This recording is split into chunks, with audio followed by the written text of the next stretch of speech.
आज महाराज बरोबर आज शिवगिरी महाराजांबरोबर चालण्याचा योग आलेला आहे। त्र्यंबकच्या गंगाद्वारातलं गोदावरीचं पाणी नर्मदेच्या नाभी कलशापर्यंत येऊन पोहोचलेला आहे।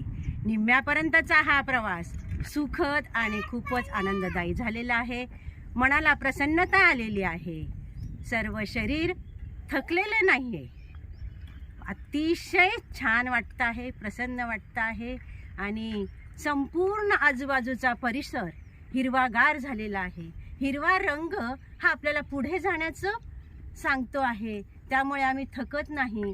तो हिरवा रंग डोळ्यामध्ये साठवून आम्ही पुढची वाटचाल करीत आहोत। ती वाट कधी संपते संपतच नाही, समजतच नाही। तो रंग आम्हाला अतिशय उत्साह देत आहे आणि चालण्याला बळ देत आहे। ती नर्मदा मातेचीच ही कृपा आहे। नर्मदे हर।